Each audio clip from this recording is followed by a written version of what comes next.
Hello and welcome to ImprovSophy, the show where we have living room discussions for your daily life. Today we'll be starting a 5-part series on C.S. Lewis's The Four Loves. I hope you enjoy.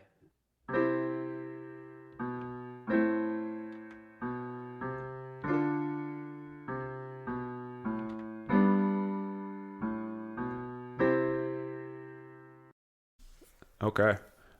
All right, we are here reading The Four Loves by C.S. Lewis.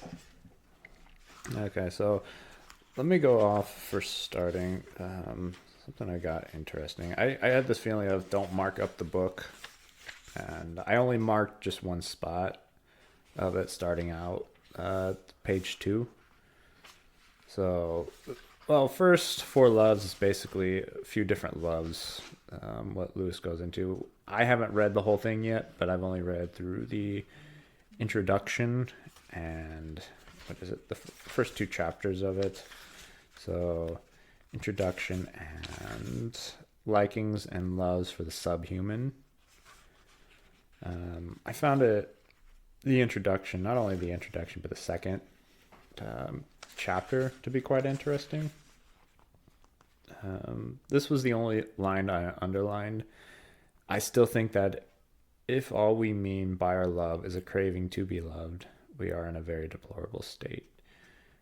I think my guess is what Lewis is talking about there is always just desiring, only wanting to be loved rather than a desire to want to love others, because that sounds almost like a selfish type of love, if it can even be called that. So always wanting to receive from people, but never the desire to give.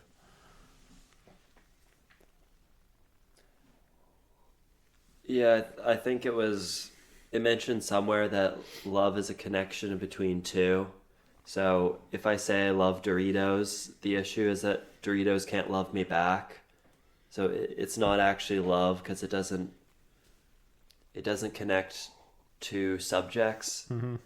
Um, and then if we're just wanting love, it's like a one-way street. It's not actually um, circling back. So so it has an introduction, then it has a liking and loves for the subhuman, then it gets into the 4 Greek words for love, basically, that Mm-hmm. are used within the Bible. Um,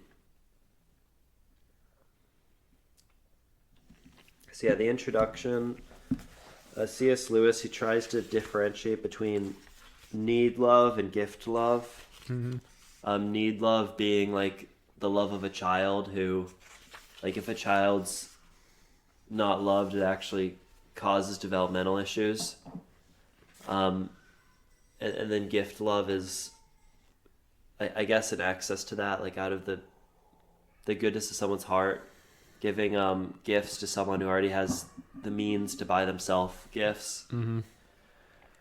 And then, just go through it. Yeah, so I did find that to be a good introduction. I mean, Lewis has a way of writing, because I've gone through, I think, 7 or 8 of his books already, and there's a reason why he was, I think it was a fellow, I know he was a fellow at Oxford, but I think it was for literature, and there is definitely a reason for that whenever you read his work, because he writes in such a very clear, both a clear way, but in a way that makes you also feel smart. But that's what I tend to notice whenever he writes. Most of these things, though, from what I noticed in the introduction, like you mentioned, the gift love and the what was the other thing? A need love and gift love. Yeah, I feel like he sets a good definition for them. Um, too much of the, I feel like too much of the need love is, um, too much need love is selfish, while too much gift love can be exhausting, at least for yourself, if you constantly are giving of yourself.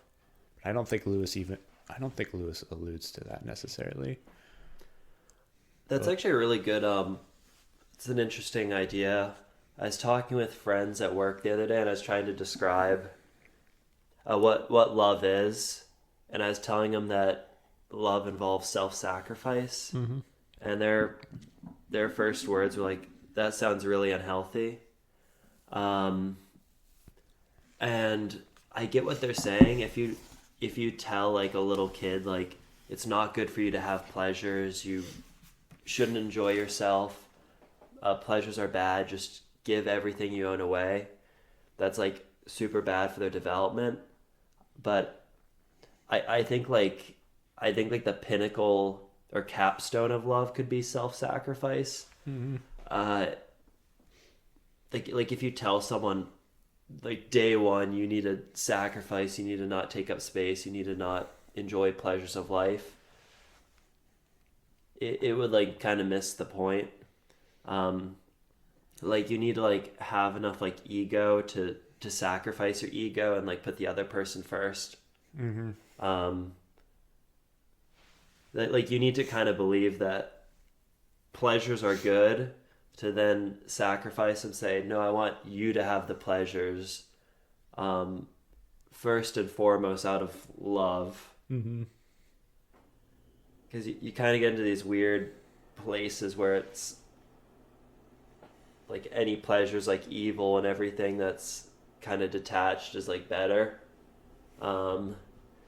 It doesn't seem like that's what C.S. Lewis thinks.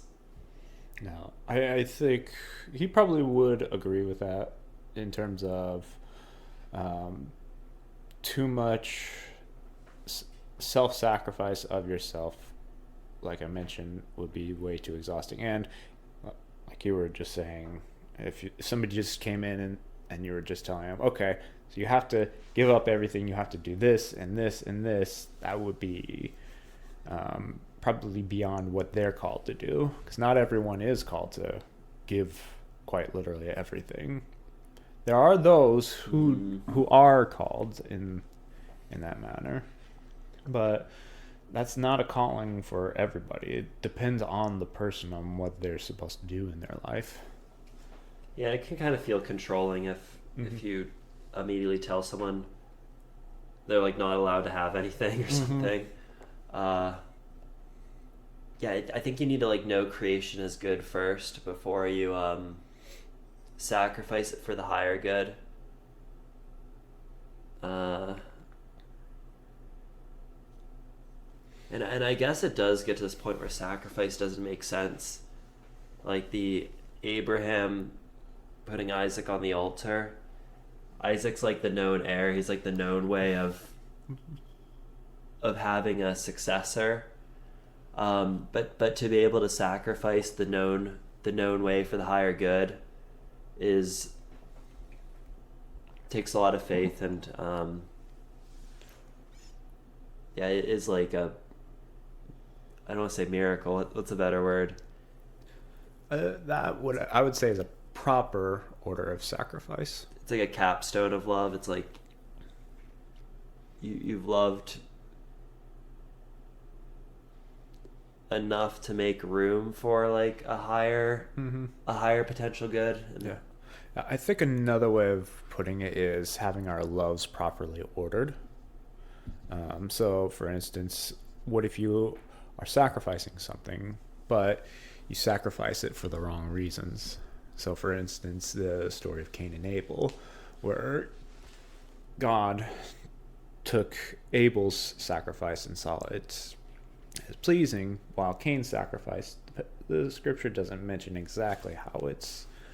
The scripture doesn't mention exactly how Cain's sacrifice was not fully pleasing to God, but God did not accept the sacrifice. So for whatever reason, Cain's sacrifice wasn't taken by God. I think another good way of putting it is, if you notice in the text of scripture, Abel gave his best, while Cain only gave just simply one of as many offerings. So I guess bringing it back around to sacrifice, if we're going to sacrifice something, what is our heart's intent on that matter? What is our love? In regards to bringing it to the theme of this, what is the heart trying to really do when it's trying to sacrifice something? Because if it's, what is it, need love versus, I don't have the best. Need love versus gift love. Yeah.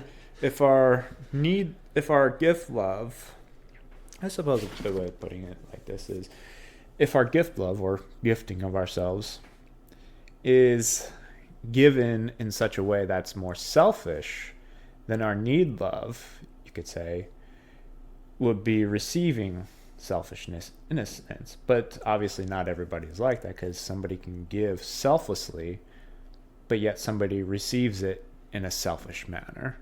But the question is, should we still give selflessly even if somebody receives it selfishly? That's the question that we should ask. But I suppose with the introduction, having our loves ordered, I think, is a good way of putting it. Yeah, and I think this is kind of where C.S. Lewis takes the need and need love and gift love. He seems to really accept the limitations of this way of thinking. Let me just read a part. This is on page 5. For what can be more unlike than fullness and need, sovereignty and humility, righteousness and penitence, limitless power and a cry for help? This paradox staggered me when I ran into it first. It also wrecked my previous attempts to write about love. And I guess I'm missing a little context, but basically saying there's some part of the human soul that can cry for help, and C.S. Lewis sees it more of like a need than a gift when you're at the end of your rope and you're crying for help. He seems to see that the need for love at a religious depth as a need and not a gift. Yeah,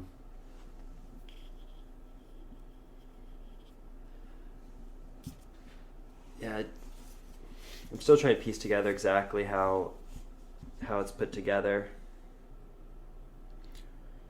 I think, let's see here.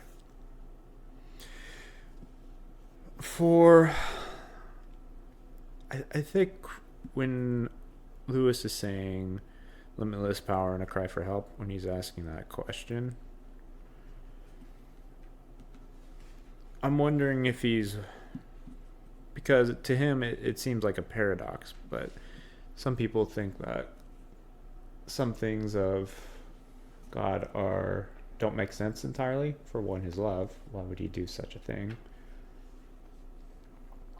But I think in regards to it, there's the proper orderliness of, as Lewis will put it, the need love and the gift love. Although, in reality, does God need anything? No. So, I suppose because him being the infinite being, he doesn't need anything, but he gifts everything. But we, as finite creatures, are the ones who are in need of God and what he can give to us. And I suppose the question could be, how is it that our need love can be properly ordered? How is it that we can receive love well and not selfishly? What do you think about that?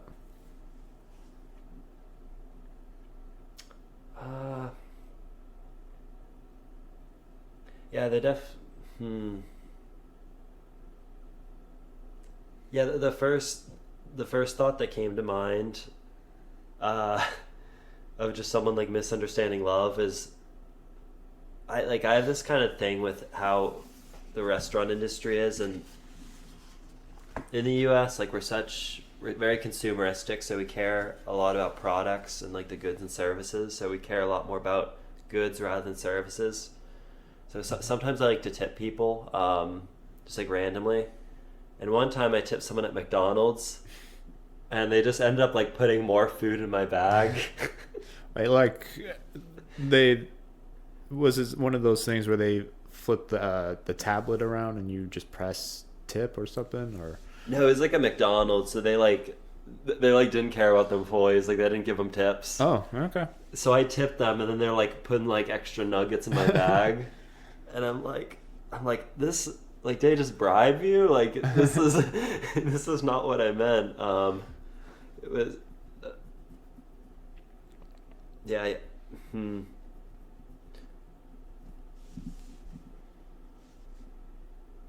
yeah. I guess it also adds into what people are looking for. Mm-hmm. Um, hmm.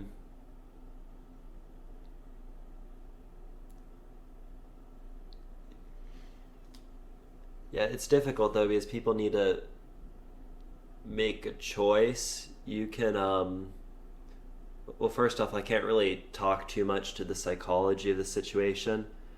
Um, but I could like say something that sounds reasonable, but I'm not actually coming to a conclusion about this person.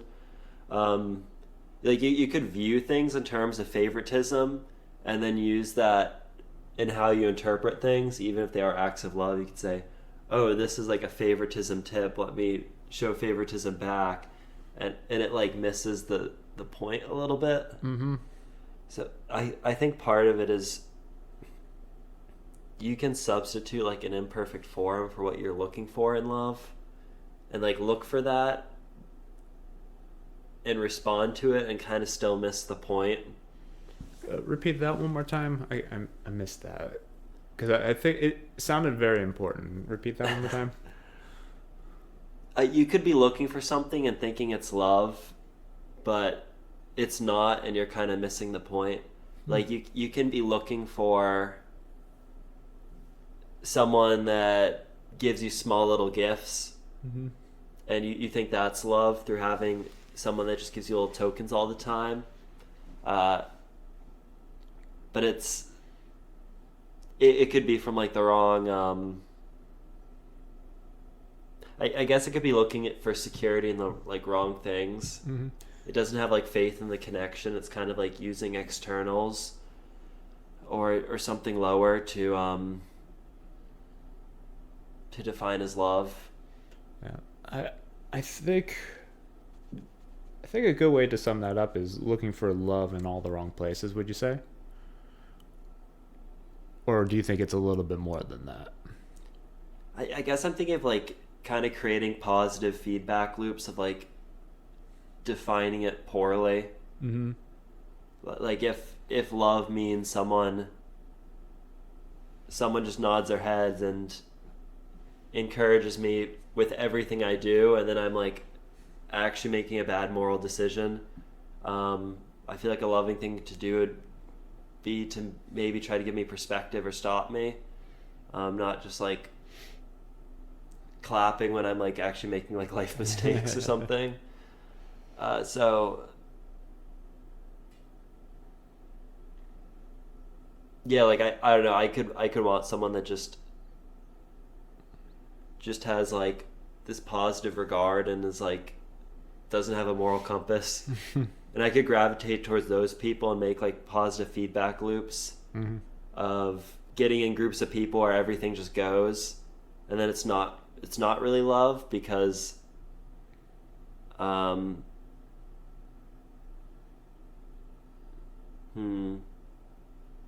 yeah, why wouldn't that be love if you get around, if you make a choice to define love a certain way and then surround yourself with people who are pretty everything goes? I think it depends on, I suppose, like what you were mentioning is who you're surrounding yourself with, because it sounds, at least to me, the way you're describing it is a lot of yes men. Like, oh yeah, go ahead, go for it. Yeah, go ahead, snort a line of cocaine. It's fine. It'll give you a lot of energy. Yeah, I don't know if that would be the type of people I would be around. Even though it would be kind of, depending on in a realistic situation, saying, oh, hey, I kind of want to date this person, even though everybody knows that that's the type of person you probably shouldn't date, but they're telling you, yeah, go ahead, because they're afraid to offend you or what have you. I suppose that's not being truly loving, because to truly love somebody means you're willing to hurt their feelings in the short term, so that way in the long term they can prosper, or at the very least not suffer in the long term. To give, I suppose, going back to the whole, how will we put it, need love or gift love in this sense? If we're surrounding ourselves with certain people, I'm wondering if it's a need love that we're seeking in that moment, because we're desiring certain people to be around. Now, maybe we surround ourselves inadvertently with people who are more, I'm saying this in regards to myself, who are more go with the flow, because I'm more go with the flow. But I'm willing at the very least to say, hey, I don't know if this is necessarily a good idea. But I don't know. It would just depend, like I said, on the situation. I feel like I'm kind of going in a circle here. Let me go back to the need love, gift love thing. I suppose in order to have a proper need love, it would be good to have a proper gift love. How can you properly give yourself away while at the same time receiving a good need love from others? Not sure if I've already asked that type of question. I suppose I'm noticing I'm saying that a lot. I promise I'm not trying to make myself sound smarter. I'm just trying to avoid a lot of ums, ands, uhs, and like. I'm trying to avoid those types of words because I don't know. We do have a very known idea that as a form of punishment you isolate someone. Mm-hmm.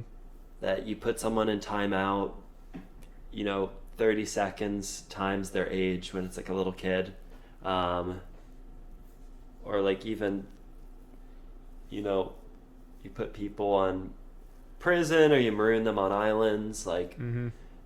These are, I guess we kind of are aware of this, need for other people, mm-hmm. and we even leverage it in our justice systems.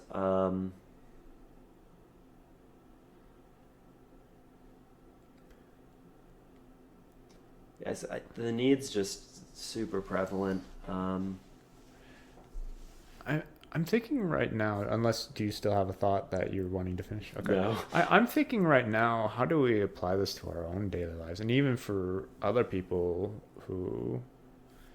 anybody who, even if it's one or two people who might even listen to this, how do we apply a proper need love for ourselves, and then how do we apply a proper gift love to others?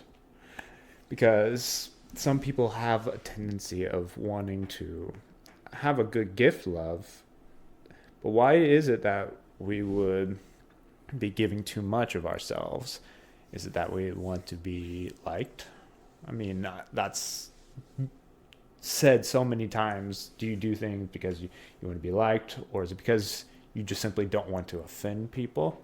Because if you consider that a gift love, I think that's a disorderly gift love, because you're not willing to offend for love's sake. And I suppose a good need love is to be willing to be offended for love's sake, because there are times where you need to be warned, hey, you're headed in the wrong direction, friend. That's not the way you should be going.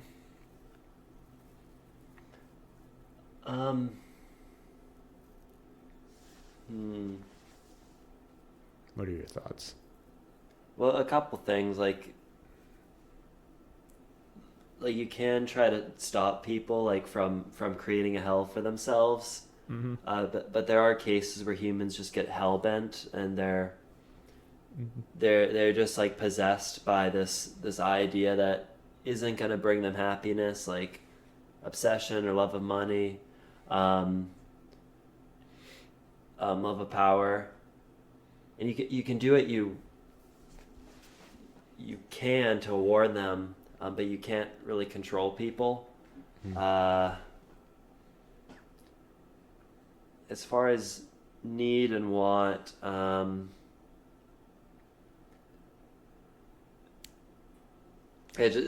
don't know. Just the way that's worded makes me think of like accounting, like oh, I need this much money in so that I can be this much charitable out. Mm-hmm. But I want to be like really charitable, but there's I got to make my body operate. I think I feel like that's like missing something. Like there has to be this depth of peace that I have nothing to prove in order to love people well. Like I am misunderstood by everyone, but I still have nothing to prove. Like it's a shame that Saint John was marooned on an island at the end of the Bible or something. Like that, what a cruel thing to do to him. Oh yeah, in Revelation, yeah, I know what you're talking about. Patmos. Yeah, the Bible just ends in this like apocalyptic manner. Like just this like LSD trip from Saint John on the island, and then the Bible is just like over, and the readers are like, "What happened here?"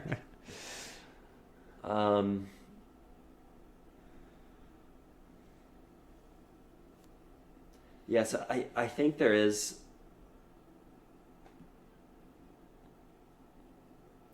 It's weird because you don't want to put limits on it and say, when I don't get enough need love, I'm just going to like break or something. Mm-hmm. I think there are people that have done heroic things in the face of everyone, criticizing them and mocking them. And they had this peace of mind and firm conviction to their morals and their ideals. But I guess for practical life, it's not good to give so much of yourself that you like destabilize yourself, because like you do you can, but if you're causing imbalance in yourself, that's a problem. But that's not to deny that there's people of great callings with great faith that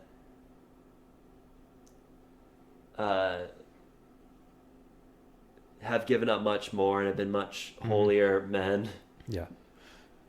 What you're mentioning there, Saint Francis of Assisi, man who quite literally worked himself to death, but he had a distinct calling. Those are people who are quite literally called to their vocation. That's not for, but that calling is not meant for everybody. Those are for exceptional people.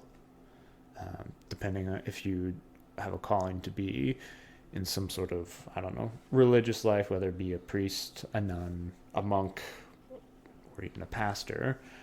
Those are certain vocations that are ordained on you by God himself. And some people, I would say, it's developed. But for the most part, if it's something that you're called to, it's something that God would give you the means necessary to do those things. But I think in terms of giving yourself in greater measure, that is, some people have those greater measures naturally, and I think people are naturally born with that, while those of us who have a harder time doing that, that's a grace that we have to reach out for. For what the Holy Spirit gives to us is something we need to receive in even greater measure on a daily basis. Does that make sense?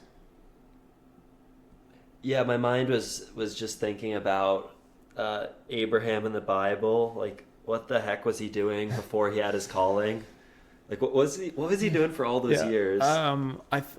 From what I can remember, he lived in a pagan land. I believe he lived amongst the pagans, and I think he himself was probably a pagan of his day and age until God called him forth out of his culture to be the father of the Jews. I think that's what it was. And that was a distinct calling for him specifically, to make way for the Messiah eventually. But my question is, for what sake was it? Let me put it in simplistic terms. What was the calling for Abraham that would cause the love of God to be magnified? That's a question I'm wondering. Do you have an answer for that?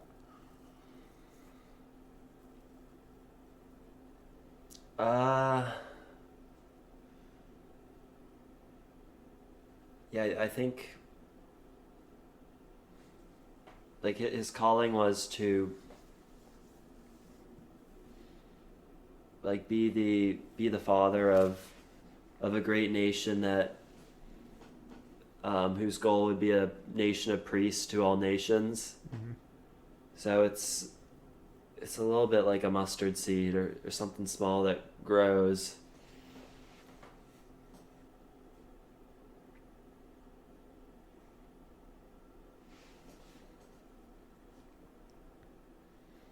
I suppose it starts out simply with faith, because in Romans it states that by faith Abraham was justified, and he believed unto God, and it was accredited to him as righteousness. So I suppose he simply believed unto God, and in so believing he acted out his faith. So I suppose where love can start from isn't just a mere feeling, but it's belief, and then belief in action. I in, and then action. Not inaction as in you're inert, but actively doing something. I think there's also place for hope in love. Mm-hmm. That love hopes all things, and hope is seeing potential in things.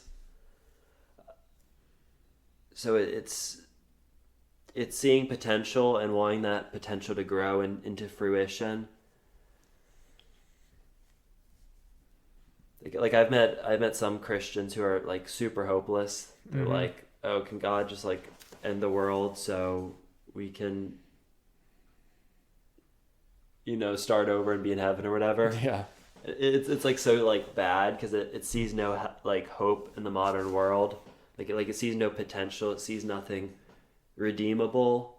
You know, and I think if you have hope, you can see the goodness and like want to water it and want it to grow Mm-hmm. and all that stuff. But when your worldview has your pessimism being like reinforced by religion and there's no hope, then I think that's a problem for love. Yeah. There's a song lyric called from a song called "The Wretched and Godless" by Impending Doom. The ending of the song says, "Sometimes I wouldn't blame God if he lit the world on fire." It's like, I can understand that mindset because you see so much evil in the world. Some people ask the question, if there's such a good God, why does evil exist? That's always a good question. The question of the technical term is theodicy. I don't think there's really a satisfying answer one way or the other. Why does God allow evil? Or, well, let's just say that there is no God. Well, you still have the issue of evil still existing, but evil exists without purpose. So without any purpose, you can't say a good thing is good or an evil thing is evil. You can just say a thing is because it just simply is. Somebody suffers because they just suffer. Imagine saying that to a child by their bedside. Oh, you're suffering because you just suffer and the universe is just a cruel place, so you might as well just die.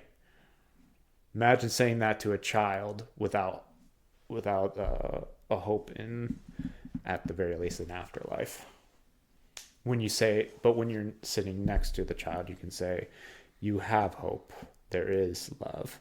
I know things are terrible now, but these are afflictions that will last for a short time, but you will be together with God in glory, even if it's a very hard thing to do.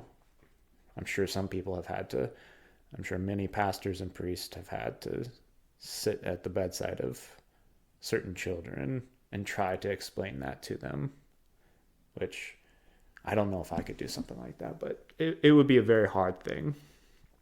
But you can at least tell them your suffering means something rather than saying, oh, just suck it up and deal with it.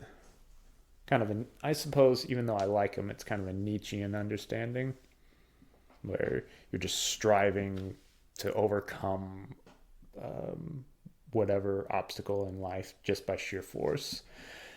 I like Nietzsche, but unfortunately his worldview can be used in a negative manner. Oh well, I feel like I'm going on a tangent. Maybe we should just go to the second chapter. So, so C.S. Lewis, he does the intro, he talks about need and want love, and then he moves on to likings and loves for the subhuman. So this is kind of what I was alluding to earlier when I was talking about imperfect forms of love. Yeah.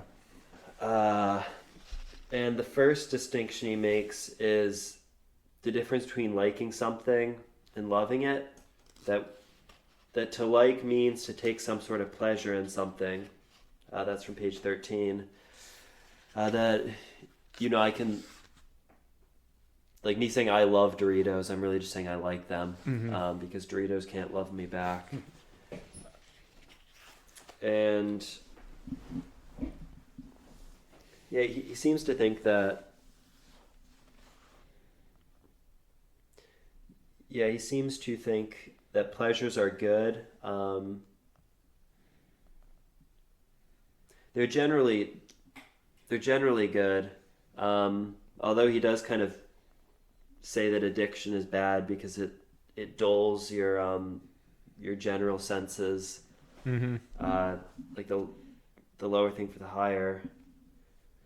And then he goes on to talk about, what were they? One of them was love of country, because C.S. Lewis was like around, World War II, saying that like it's okay to love your home, it's okay to love your culture and its achievements, but when you start using that to justify monstrosity, then it's turning into idolatry. Yeah. I was thinking of how many people have that idea of America itself, where it's like, yeah, America, we've got our problems for sure, but it's definitely not the worst country in the world to live in. There are worse areas. I mean, for the most part, we have access to clean water. We can, at the very least, have heating and air conditioning. Of course, people struggle financially in certain ways, but for the most part, we can have access to food. We don't have to struggle all the time to try to see where our next meal is coming from. But I'm trying to bring myself back so I don't get too far on a tangent. But in regards to all that, having, love of country is a good thing. But let's say you have 10 American flags up on the stage at church of a pulpit. It's like, I wonder, do you have a proper admiration for America and some of its American values? Or are you saying America is the greatest country ever and every other country sucks? I'm like, well, might want to see a few issues that we might have. Yeah, it's like the difference between, saying like, oh, Rome is good, we have aqueducts, we have like good things, we have a system of thought, and then saying, okay, I need to impose that on everyone. Mm-hmm. Yeah. Like I think there's a way to appreciate your culture where you don't feel so I don't even know what the phrase would be. Overbearing, I guess. I guess like feel so much like you have something to prove, or that yours is the best and other people deserve to have it imposed on them. Mm-hmm. Not even deserve, like should have it imposed on them because their culture is less important. Mm-hmm. Yeah, I think there's a healthy way to see that every nation or every people or ethnicity, that everyone kind of brings something else to, like something new to the table. Mm-hmm. Like Middle Eastern hospitality versus American hospitality, which is kind of lacking. Like we see how we treat McDonald's workers. Like if food symbolizes hospitality and we have fast food, like, oh boy, are we culturally not there? Yeah, for sure. Although if people come into my house, it's pretty much just make yourself at home. Although I don't really have the habit of serving people food unless if I'm actually cooking. Yeah, and there's how you choose to do hospitality when someone's in your domain. Mm-hmm. Like you have an area of authority. It's like your house or your apartment.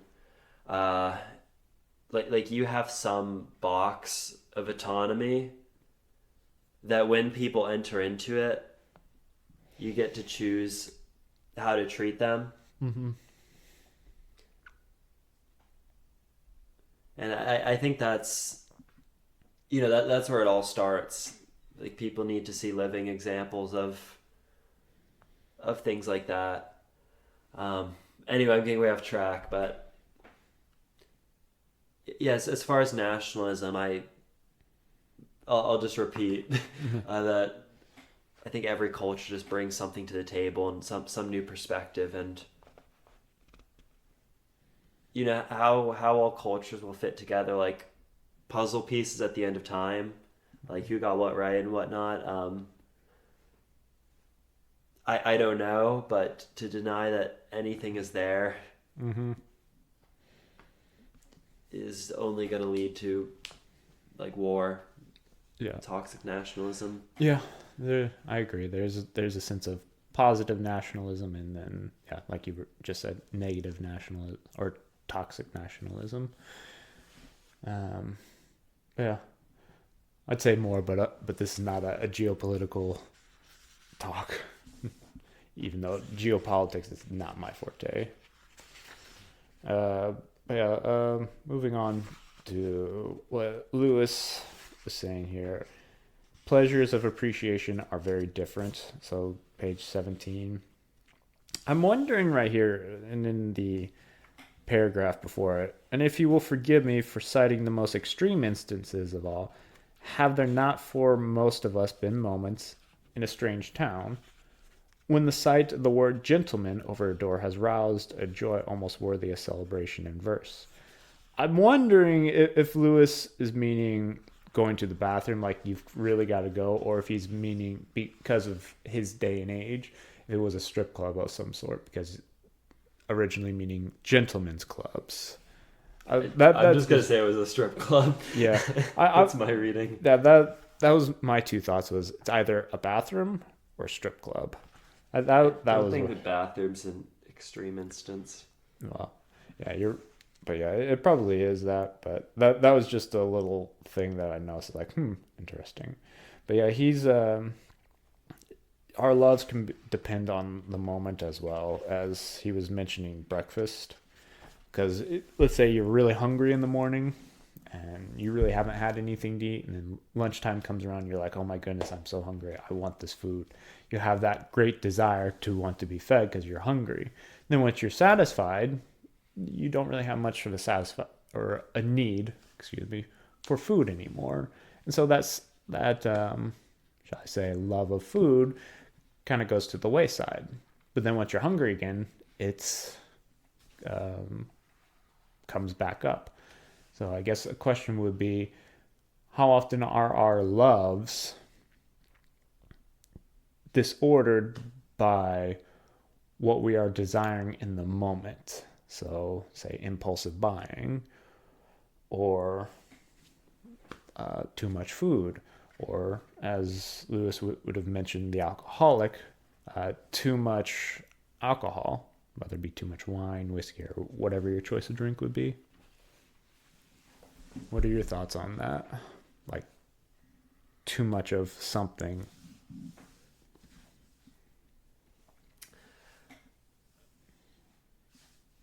Yeah, I generally agree that those things are bad, and excess is a issue that exists in all things. Like even like a TV addiction and excessive TV. Mm-hmm. Yeah, I do like your wording of, what do you say, like a structured love, an ordered love? Yeah, our love's being ordered in such a way. Yeah, I've also heard of the phrase an ordered soul, which is what was making me think of that. Mm-hmm.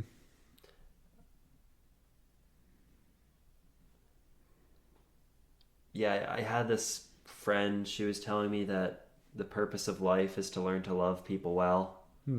That's a good way of putting it. Love well.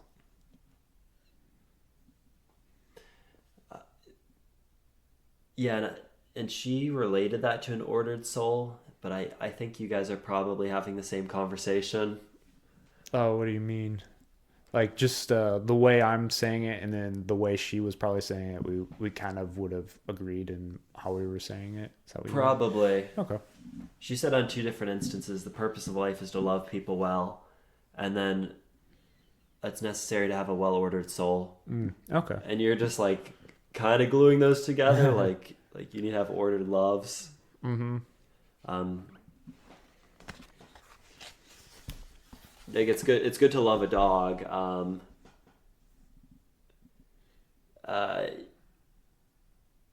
And have a yard for it so the dog can exhibit its nature properly.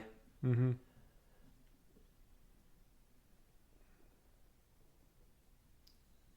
And that doesn't necessarily mean you should hoard dogs and have like a billion of them. like just have what you can, what you can manage and what you can love well.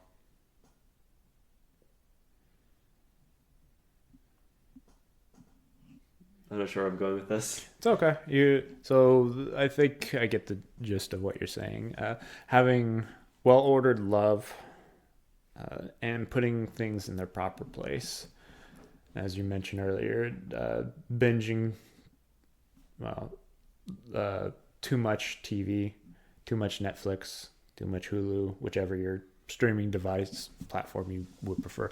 I would say as well, very prevalent for our day and age as well, too much time with video games. And I say that as somebody who enjoys video games, but it's now more once in a while rather than binging 8 hours every day once I get home from work, because you need time as well to care for your body. And if you're sitting there all the time, just the only thing you're working out are your fingers on the controller, your body is being neglected. It's good to have a proper love of things. Having a proper love of video games, nothing wrong with that. But again, if it's like any hobby, whether it be cars, especially sports, because I notice a lot of people who are into sports as well tend to be very out of shape, because you have, let's say for American football, 11 guys on each side. For the most part, most of them are pretty muscular and in shape. And then you've got, 40,000 out of shape fans. You got fat dudes, painted, Viking color and all that stuff on their bodies. You don't body shame here. Yeah, I body shame. Oh my gosh. Okay. I body shame. No. If there is any fat people out there, I do not apologize, but I accept you as a person. I apologize. No, for real. I don't hate fat people. I just think having good health is important. Is a good way of putting it. But my point is, if you look out in some of the stands, you got dudes with paint all over their bodies, but the comparison is your massive interest in video games and massive interest in sports. Two different hobbies, but if you're not really doing anything with yourself in terms of self-improvement or what have you, I think you're a bit disordered in that manner. But at the same time, nobody is perfect. Nobody's going to have a total pursuit for what is the most good, is a good way of putting it. I'd say what is the most good is pursuit of things that help build one another up in love. Does that all make sense? Yeah, it riffs with C.S. Lewis' loves for the subhuman. Mm-hmm. Like if you love something in a way that becomes damaging to yourself through like addiction, not taking care of yourself, or like watching football while your wife is asking you to help her with dinner. Mm-hmm. Like if it's starting to affect your relationships, then yeah, it does become like poor investment. Yeah. Yeah, another thing C.S. Lewis talks about, so he talks about the love of nationalism, which is, I guess it's like a pathology of loving too much order and too much like civilization. Then he also mentions the love of nature, which I guess is kind of goes on the spectrum of like more chaos and uncivilizedness, whereas the center is a garden, typically between order and chaos and civilization and nature. But yeah, he talks about the love of nature. He relates it a lot to paganism. Yeah. That we have these like base. Not the meme word based, Based. but the original term of based. Debased. Continue. Debased. Yeah, just I guess it can become like this weird worship of like flowers and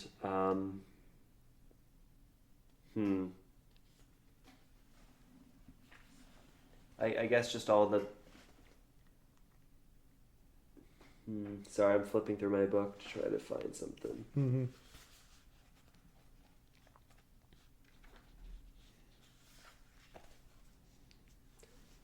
Yeah, I guess love of nature can get I'm so off track. Like, let's talk about pagans now. Think about fertility worship and like loving the natural. That you want to like blow things out of proportion. Mm-hmm. The ability to bear a child, or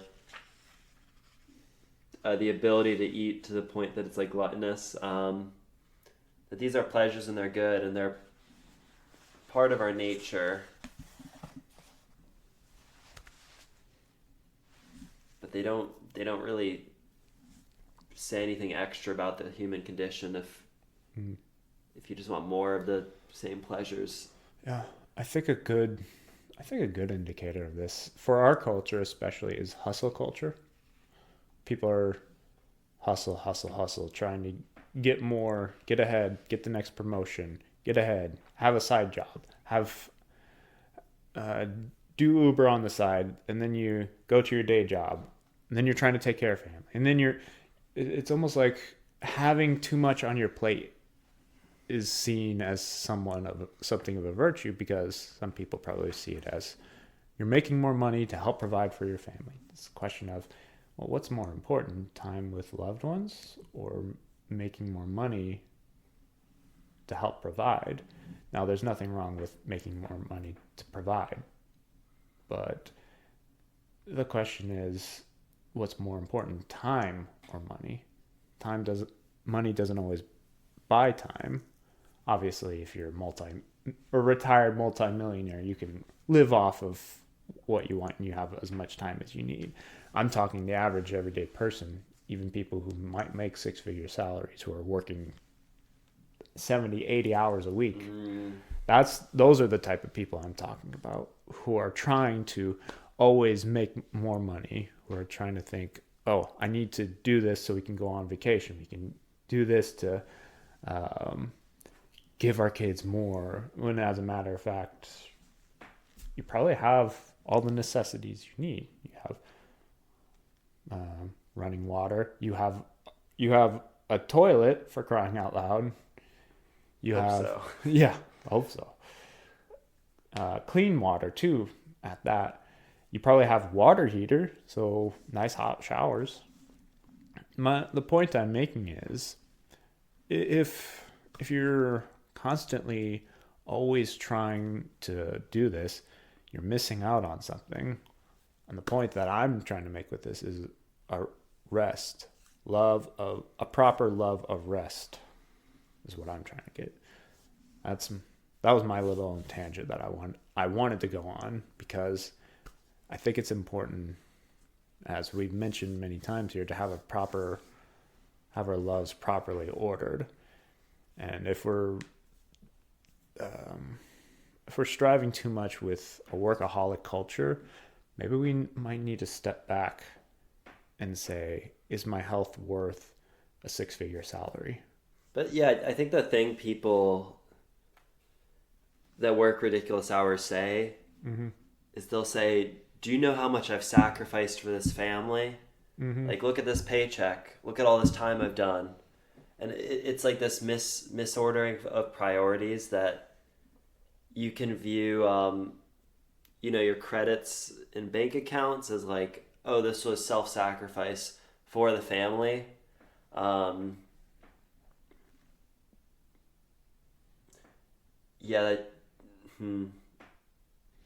I think a good way of putting this is, what's better, money or virtue? I'm putting it in an either or category here. Of course, there is a both and, but in terms of, if I had to pick between either earning extravagant amounts of money or cultivating greater virtue, I would choose virtue, because a fool with millions is despised, but a wise man with little is greatly loved.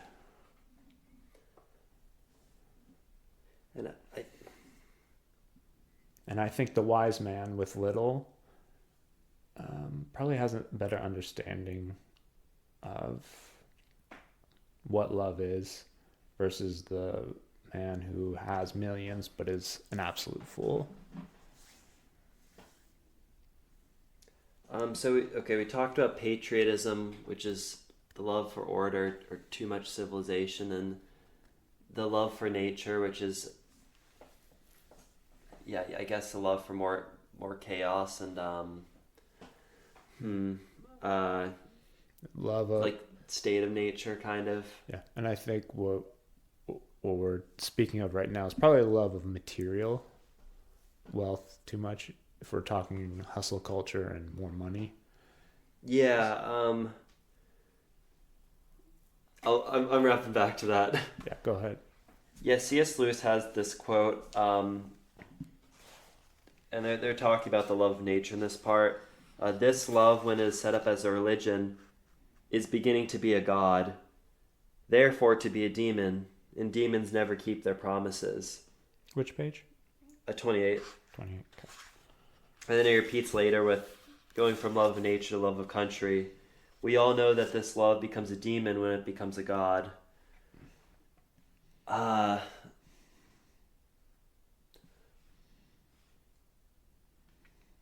C.S. Lewis seemed to have this idea that when we have these imperfect forms of love, they devolve into a demon.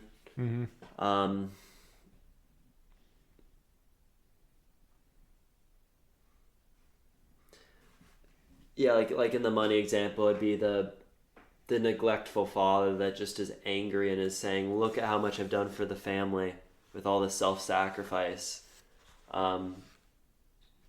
Using guilt when really this parental figure in this analogy wouldn't really know the first thing about love. And then if you tell someone like that you're a workaholic, sometimes they'll just deny it as a problem, and they'll say it's a badge of honor because it's self-sacrifice.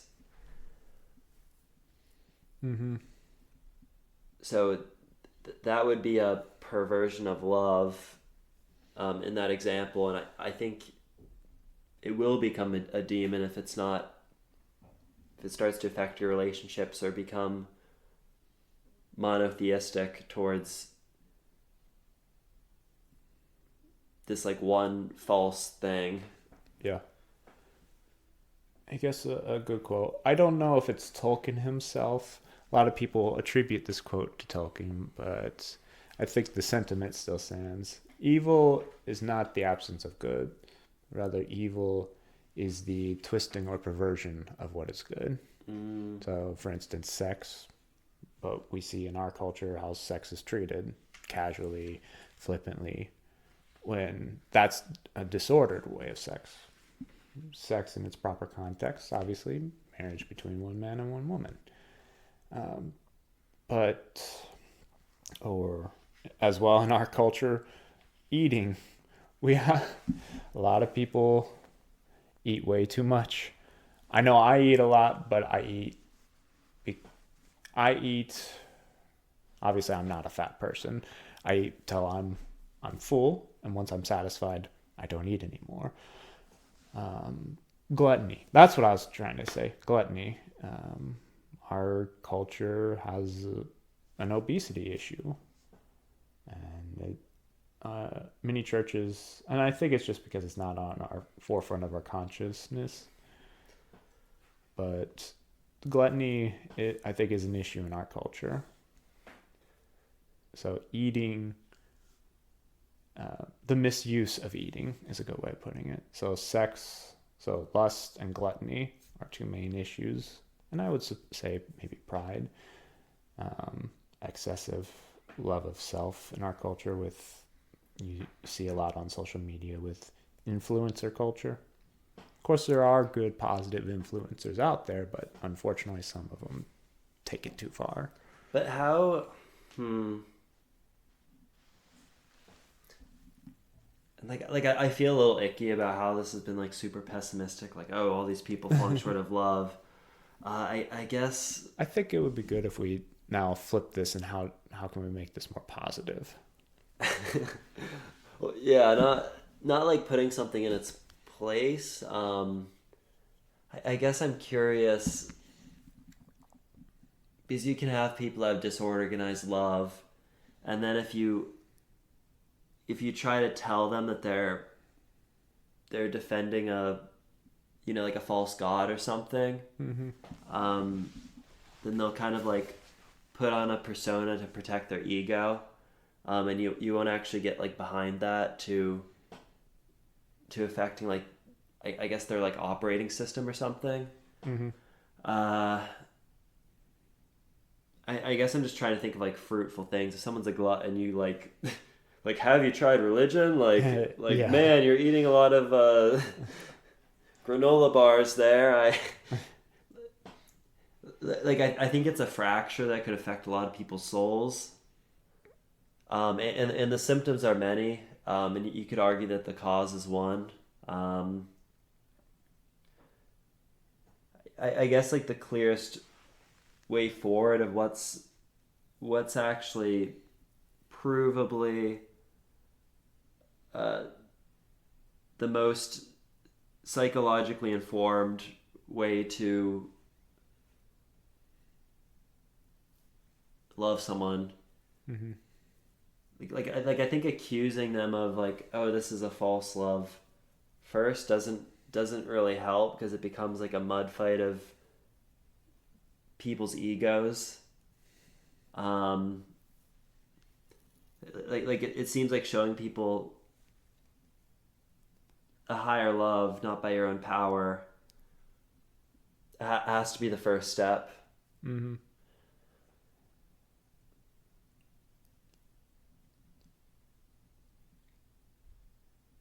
Yeah, I guess I'm just trying to think of like a balanced way of having the goal of love without it turning into judgment. Mm-hmm. I think it go ahead. If we're claiming, as C.S. Lewis does it, there does exist subhuman forms of love.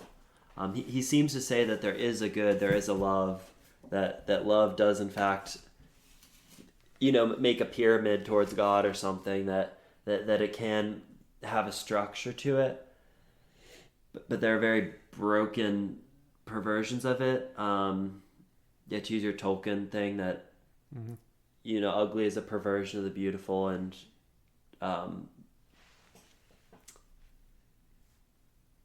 idolatry is a perversion of true, like, gratefulness towards your creator or something.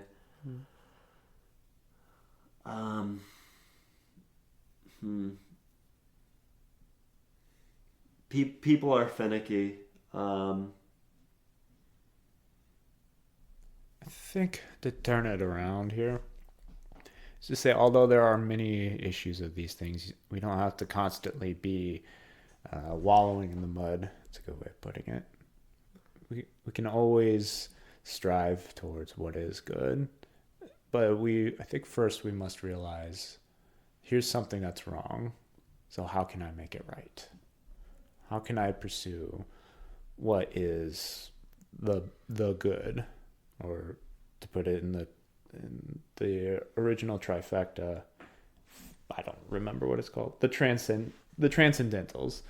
What can we pursue that is true, that is good, and that is beautiful? Try to think of things that are true, good, and beautiful, and as well, to add a fourth, what is lovely.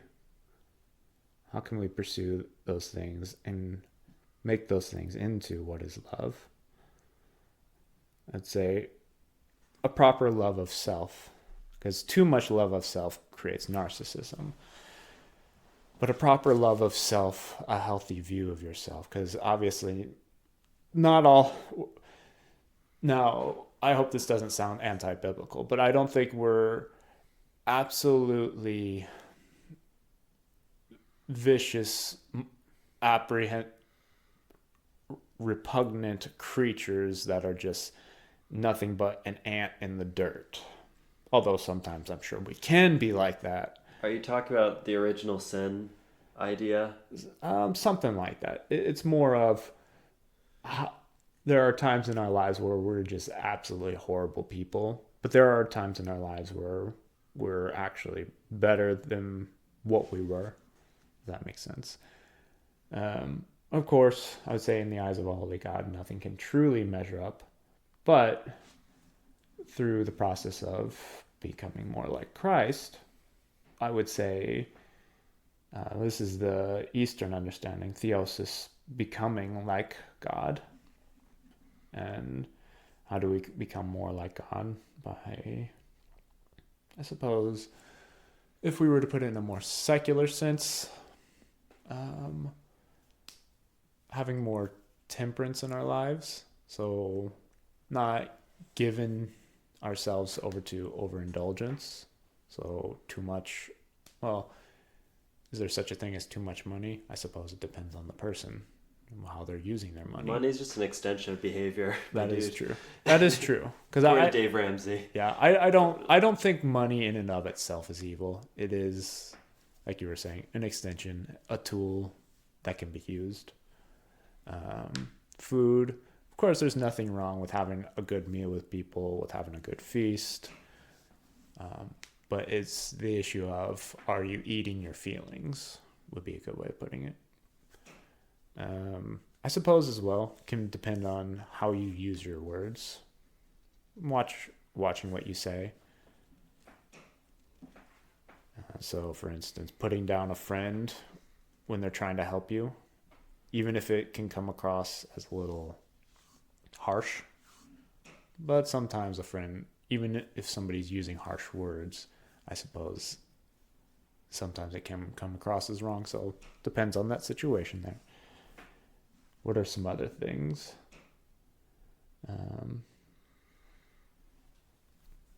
What are some things that you think might be some practical applications?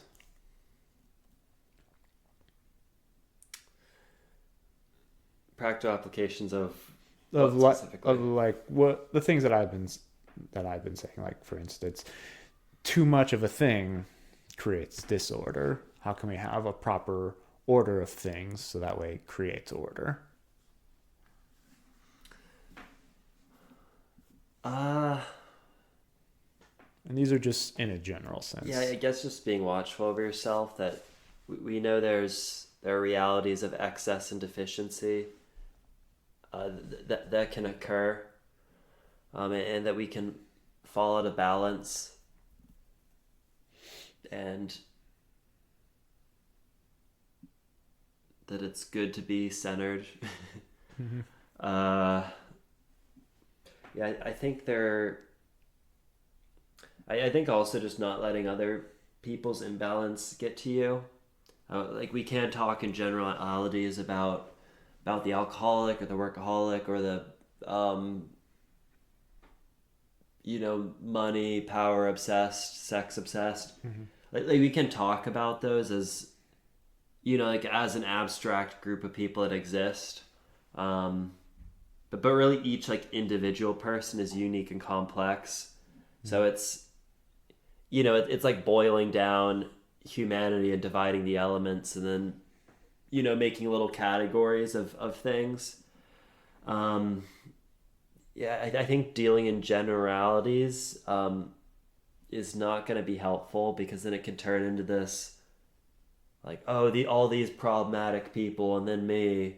Like, man, I'm the only one trying to be righteous here, and it becomes this like self-righteousness. I think I feel like you don't need to fix those abstract groups of people in your head, but just naturally respond to issues as they come up, rather than trying to have a solution to the world's issues.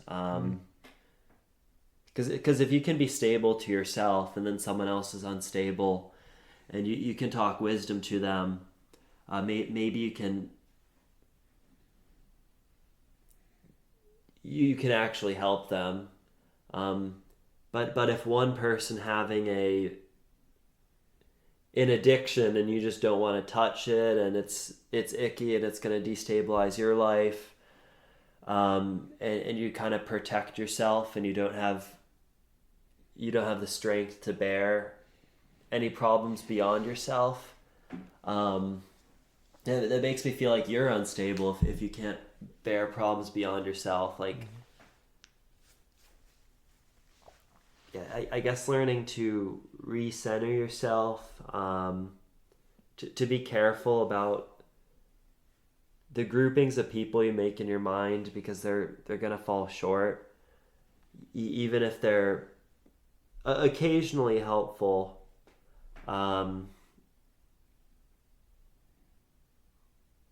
They can become problems if that's your main view of categorizing. Mm-hmm. Yeah, I think that's a good point to end on then. I don't think I have really anything else. So I guess my final thought is just to sum up, having your loves properly ordered is a good way of putting it.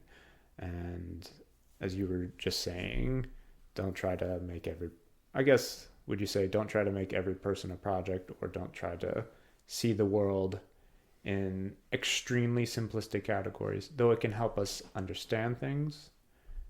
Don't just say have an us versus them mindset. Have a, hey, there's these issues going on, but I can still at least improve myself. Would you say something like that would be good? Yeah, I think us versus them bad, and to lowball other people's natures is also bad. To say like, oh, you have like a very low nature and blah blah blah. And then yeah, just respond to things as they arise. Like if someone asks you for advice, you can maybe like help them with like the next step of their life. You're not gonna just completely reconstruct their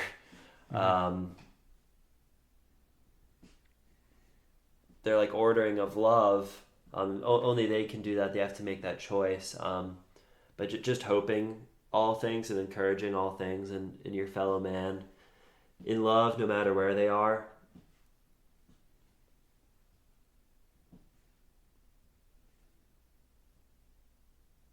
And having peace. Yeah. Like if you have no peace, you have no stability. Yeah, I don't have any other thoughts. You have any final thoughts as well, or is that it? No. So next time we're actually going through the four loves, which we yeah. managed to not even read the four loves this whole time. Yeah.